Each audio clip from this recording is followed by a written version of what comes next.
នៅដើមឆ្នាំ2000សុភាពវ័យ23បញ្ចប់ការសិក្សានិងទទួលបានការងារថ្មីមួយនៅភ្នំពេញដើម្បីចំណាយតិចសុភាពបានជួលបន្ទប់លើក្រុមហ៊ុនអចលនទ្រព្យចាស់មួយក្នុងសង្កាត់ទូលគោកបន្ទប់នោះគឺលេខ309នៅចុងផ្លូវជាន់ទី3ប្រវត្តិបន្ទប់នោះធ្លាប់មាននារីម្នាក់ធ្លាប់ស្នាក់នៅក្នុងនោះបានស្លាប់ក្នុងនោះផងដែរបន្ទប់មកសុភាពមកបានទៅជួបម្ចាស់ផ្ទះដើម្បីជួលបន្ទប់ស្នាក់នៅម្ចាស់ផ្ទះជាមនុស្សចាស់ម្នាក់មានមុខក្រហមនិងសម្លេងស្រទន់បានយកសោផ្ទះឲ្យនាងជាមួយពាក្យចម្លែកមួយអូននៅលីជាន់នេះបើបានលើកអ្វីចម្លែកប្រាប់មីងណាសុភាពមិនគិតច្រើនទេហើយមិនបានចាប់អារម្មណ៍នាងគ្រាន់តែរីករាយចំពោះការចាប់ក្តារជីវិតថ្មីការងារប៉ុណ្ណោះយប់ដំបូងនោះគិតជាម៉ោង1កណ្ដាលអាធ្រាត្រសុភាពនាងកំពុងតែដេកលងលក់ស្រាប់តែមានសម្លេងជើងដើរធ្ងន់នៅខាងក្រៅទៅវិញទៅមកវិញហើយឮសម្លេងឆ្មាយំ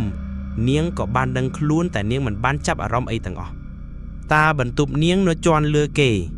បន្ទាប់មកនាងក៏បានបើកទ្វារមើលអត់មាននរណាទាំងអស់ថ្ងៃល្ងាចបន្ទាប់មកពេលចេញពីធ្វើការ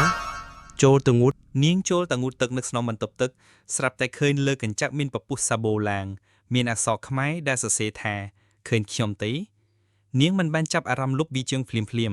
តែយប់ក្រោយវាត្រឡប់មកវិញដូចដើមយប់មួយខណៈកំពុងដុសធ្មេញសុភាពឮសំឡេងស្ត្រីកំពុងយំក្រៅផ្ទះនាងបើកទ្វារមើលនាងឃើញស្ត្រីម្នាក់ស្លៀកខោសំពត់ពណ៌ស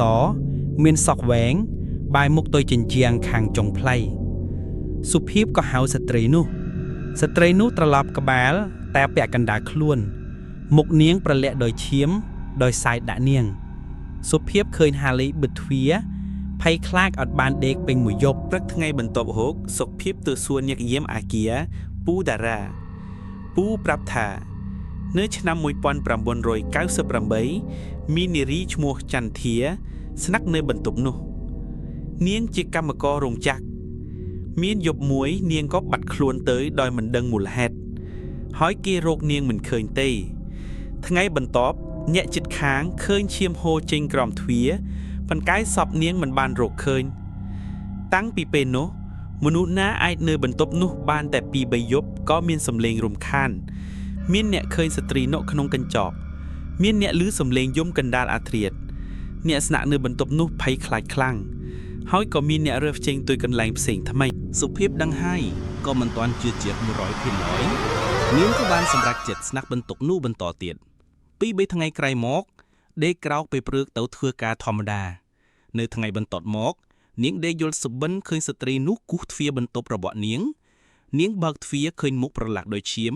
ហើយនាងក៏បានស្រែកក៏ដឹងខ្លួនដោយគិតថាជាសុបិនដេកវិញព្រឹកឡើងនាងទៅធ្វើការធម្មតាដូចសពដងនៅរាត្រីចុងក្រោយនោះគឺម៉ោង12យប់កណ្ដាលអាធ្រាត្រទ្វារបន្ទប់នាងបើកដោយខ្លួនឯងចន្ទធីចង្អុលមុខមកនាងពាក់ខោសំពត់សអាវសមានឈាមពេញខ្លួននិងភ្នែកសនាងនិយាយសម្លេងទន់ថាអូនយកបន្ទប់ខ្លួនសុភាពទន់ខ្លួនភ័យខ្លាចបាត់អស់ស្មារតីស្រែកយំអ្នកជិតខាងឮសំឡេងនាងស្រែកហៅឲ្យជួយទាំងកណ្ដាលយប់នាងត្រូវបានយកទៅសម្រាកពេទ្យពេលអ្នកសង្គ្រោះមកដល់ទ្វារបិទខាងក្នុងតែសុភាពសន្លប់បន្ទាប់ពីព្យាបាលសុភាពមិនដែលត្រឡប់ទៅអគារនោះវិញឡើយបន្ទប់309នៅស្ងៀមស្ងាត់ដូចសពជនជាតិខ្មែរចាស់ថាចន្ទធានៅតែចប់ក្នុងពេលវេលានោះមិនទាន់ស្ងប់ស្ងាត់ហើយកំពុងស្វែងរកអ្នកដែលយល់អារម្មណ៍ឬអ្នកដែលយល់សុខទុក្ខនាង